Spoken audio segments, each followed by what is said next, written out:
ఆ పిల్లాడు నీళ్ల బదులుగా కోకోకోలా తాగాడు. అలా చేయటం అతని జీవితాన్ని కాపాడింది. ఎందుకంటే ఆ టౌన్‌లో నీరు తీవ్రంగా కలుషితమైనది.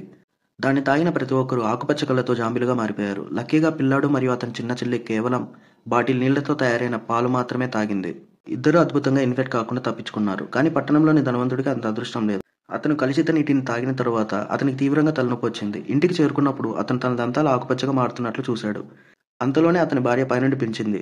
ఇంతలో ఇతను హఠాత్తుగా మార్పు చెందాడు. అతను నియంత్రణ కోల్పోయాడు. ఆమె స్నానం చేస్తున్నప్పుడు ఆమెపైకి దాడి చేశాడు. త్వరలోనే ఆమె కూడా జాంబీగా మారిపోయింది. పట్టణంలోని చాలా మంది నీటిని తాగి వారు కూడా మార్పు చెందారు. వారు వీధుల్లో తిరగడం మొదలుపెట్టారు. బాలుడు తల్లిని బయట ఏం జరిగిందో చెప్పమన్నాడు. కానీ ఆమె సమాధానం ఇవ్వలేదు. వింతగా నిలబడింది. ఆ ఉదయం ఆమె ట్యాప్ వాటర్తో తయారైన వెజిటేబుల్ షేక్ తాగింది. వైరస్ ఇప్పటికే ఆమెలో ఉంది. బాలుడు భయంతో ఇంటి నుండి బయటకు పరిగెత్తాడు. అంతలోనే వేగంగా వెళ్లే కారు అతని జాంబీ తల్లిని ఢీకొని ఆమె కాలు విరగ్గొట్టింది. డ్రైవర్ బయటకు దిగి బాలుడిని ఇంట్లోకి పరిగెత్తమని చెప్పాడు. ఎందుకంటే వీధులు జాంబీలతో నిండిపోయాయి. డ్రైవర్ త్వరగా పారిపోయాడు. కానీ జాంబీల గ్యాంగ్ వారి వైపు వస్తుండగా భయంతో బాలుడు తన తల్లిని ఇంట్లోకి లాగాడు. జాంబీలు వారిని పట్టుకునే ముందు తలుపు మూసేశాడు. తన చెల్లిని కాపాడుకోవడానికి అతను తన తల్లిని బాత్రూంలో లాక్ చేశాడు.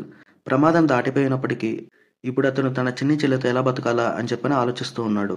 అకస్మాత్తుగా వైరస్ వ్యాప్తిని ఆపడానికి పట్టణంలో ఒక పెద్ద పేలుడు జరిగింది. సైన్యం పట్టణం నుండి వెళ్లే ఏకైక వంతెనను పేల్చి విద్యుత్తును నిలిపివేసి పట్టణ ప్రజలను వారి తలరాతకు విడిచిపెట్టింది. బాలుడు సహాయం కోసం ఫోన్ను తీసుకున్నాడు. కానీ అది పనిచేయలేదు. అతని చెల్లి ఆకలితో ఉండగా అతను మిగిలిన చివరి వాటిని ఆమె ఫార్ములాకు ఉపయోగించాడు. ఆ తర్వాత కొన్ని కూరగాయలను తీసుకొని తల్లికి తినిపించాలని బాత్రూంలోకి వెళ్ళాడు. కానీ అతని చెల్లి తన వెనకాలే తోడుగా వచ్చింది. జాంబీ తల్లి చిన్నారిపైకి దాడి చేసేందుకు వచ్చింది. బాలుడు త్వరగా కూరగాయలను ఊపి తల్లిని లివింగ్ రూమ్లోకి ఆకర్షించాడు. కానీ ఆమె అతని వెనకాల వస్తుండగా టీవీ స్టాండ్ కాలుకు ఢీకొని మరుసటి క్షణంలో ఆమె ఆగిపోయింది.